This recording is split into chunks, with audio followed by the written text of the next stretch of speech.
Why did American planes drop wind-up radios over Afghanistan during the Afghanistan war? It is said that during the war, American planes dropped these wind-up radios and broadcasted from the planes that don't be afraid, we're not here to hurt you. And so people on the ground wound up the radios without battery power, and they heard these broadcasts. Why during a war would you drop radios and not bombs?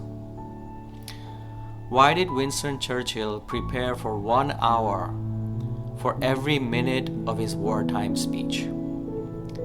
The answer to these questions can really help us shape and mold and carve our lives.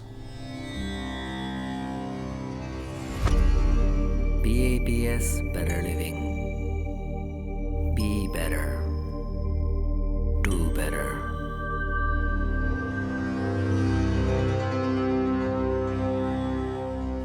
Shri Swaminarayan भगवाननी जय, अक्षर पुरुषोत्तम महाराजनी जय, गुणातीतानंद स्वामी महाराजनी जय, प्रमुख स्वामी महाराजनी जय, महंत स्वामी महाराजनी जय.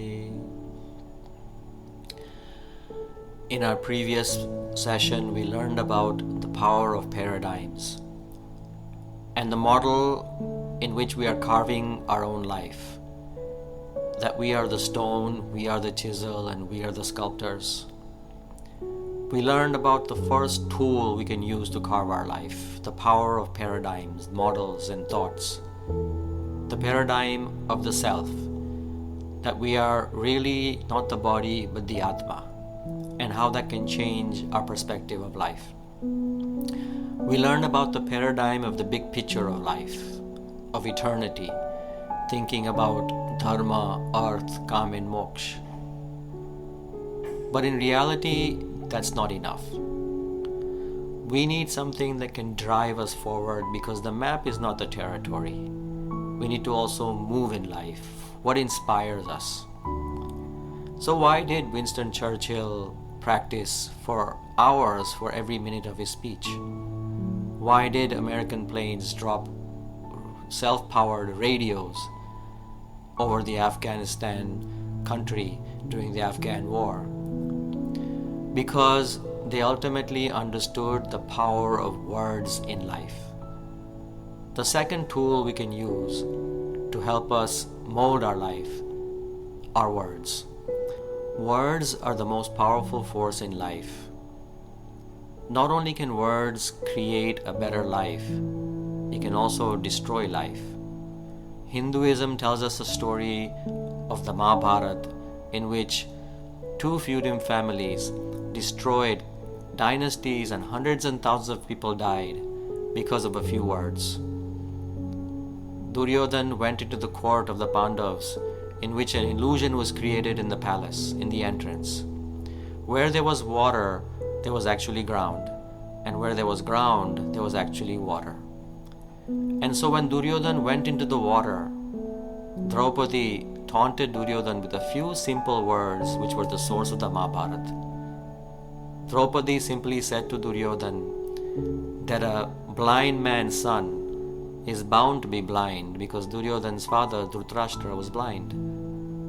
And those words hurt Duryodhan so much that it ultimately became the source of the Mahabharata, in which hundreds and thousands of people died. Words can destroy dynasties. Words can destroy families.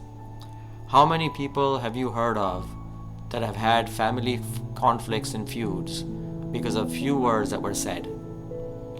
Words can destroy dynasties, they can destroy families, but they can also inspire and motivate people. Have you ever said to your kids that, hey, don't ever do that? And what happened? They ultimately did that.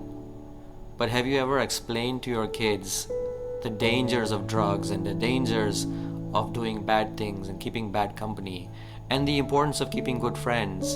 And if you explain it to it nicely, they end up doing it. Words can motivate and also inspire, and they can also change history. Buddhism tells us a story of King Siddhartha.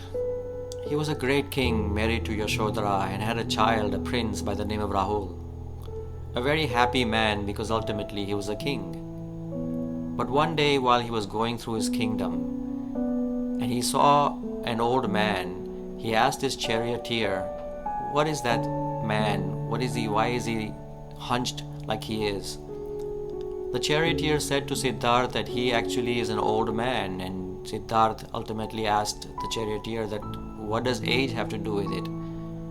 Ultimately the charioteer told him that everyone becomes old, and when you become old you become frail. Further down he saw a man that was very ill, and so a diseased man. And so King Siddhartha explained, what is that scene? The charioteer said to him that ultimately that this is a disease and people do die of diseases, and it happens to all humans. Later he saw a corpse. The charioteer explained to Siddhartha a corpse, and that ultimately a man dies and there is a concept called death. And those few words ultimately changed the course of life for Siddhartha. He said that if everything dies and people get disease and people become old, then what's the point of this whole kingdom? Those words ultimately changed his entire life. He left his kingdom behind and he became eventually what we know as Buddha, and Buddhism was born out of a few words. So think about it. In our own lives, do we use words to help us motivate and empower ourselves? Tools are available all around us. There are all kinds of discourses available on podcasts and YouTube channels to help us mold our life in a better manner. If we can't listen, we can read. But words are very important to shape our lives and to sculpt them in a much better way. But the important thing we must understand is that words aren't enough. Bhagavan Swaminarayan has said something very beautiful in one of his discourses, Sarangpur 3. He says that we may spend 100,000 years listening to discourses and words of spirituality, and yet nothing will make a difference. And Bhagavan Swaminarayan says that what is necessary is not just words and listening to the words, but also to reflect on those words. That is the next tool that helps us develop our life even more. Siddhartha didn't just hear words. What changed his life was what he did after he heard the words. He thought of those words. He introspected about all of life. Many times we listen a lot, we read a lot, but how much do we really think about those words? In today's world, in the social media world, so many times we spend more time forwarding than we do processing. Yogiji Maharaj used to tell a very beautiful story in a very simple way of why we need to actually introspect on words and not just listen to them. Yogiji Maharaj used to say that when we go to buy something at a store, after buying it, do we leave it there or do we bring it home with us? The important thing is not just buying something, but is actually bringing it home to us. The same thing with spiritual discourses. It's not about just listening to words. It's also about introspecting it and bringing it home. Because many times in life, there are small adjustments that constantly need to be made in life. And if we don't think about them, we end up just going in circles. It is said that scientists have made many experiments on human beings, that if humans are given an infinite plane to walk upon and are told to walk in a straight line, invariably humans in the long term will ultimately always walk in circles. Because without an external source of reference, we can never walk in a straight line. We always need to examine where we are and where we are going. So introspection is actually asking the right questions about ourselves. Sometimes we become experts in extrospection rather than experts in introspection. Think about it. We know more about the far side of the moon, we know more about the stars and black holes and quasars and galaxies and the universe than we know about our own selves. We try to make other people better. We know a lot about other people. We complain about other people. But what have we done to change ourselves, the only person we can really change? A group of children were asked to take part in an essay contest. The question was very simple: what would you do to improve the world? And so many children entered the contest. But the child that won actually wrote only 3 sentences. He wrote sentence number 1, I'm a very mischievous boy. Sentence number 2, my parents don't like me being mischievous. And sentence number 3, from today I pledge that I will not be mischievous. Why did the child win? Because ultimately the judges that were judging the contest, the question was, what would you do to improve the whole world? The judges ultimately said that therein lies the answer.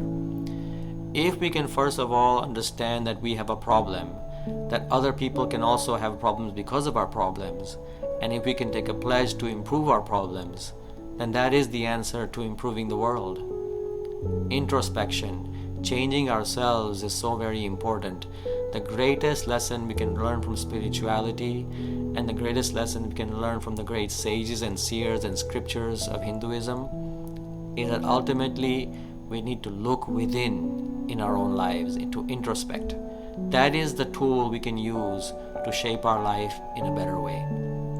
In our life, let's take a few minutes every day to reflect. How can I make my life better, not just for me, but for those around me? Many times people say that I don't have time for introspection, and how can I really, in my busy lifestyle, make time to introspect? A very good article that I read recently talked about 5 important things in life.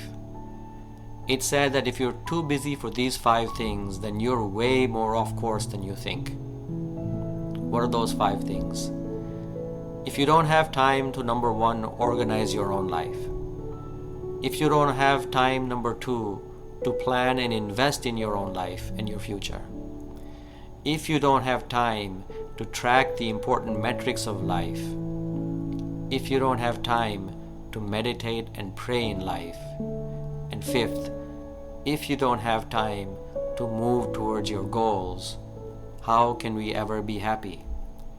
These 5 things require us to spend time for life. So today we've learned about the importance of 2 other tools that we need to make our life better, to carve ourselves into a better version of ourselves. The tools that we learned about are, first of all, the importance of paradigms and models in life, that we are the Atma, not the body. We learn about the big picture of life, that ultimately moksha is necessary, and thinking about moksha is necessary in life. We learn about the paradigms of life, and we also learn about the 2nd tool of life, words. The 3rd tool of life, introspection. And so ultimately we have to remember that we are the stone, we are the chisel, and we are the sculptor. We have to carve ourselves and make ourselves into better versions of ourselves. And in that, paradigms are the model, words are the chisel, and introspection is the guide. Happy sculpting. BABS Better Living.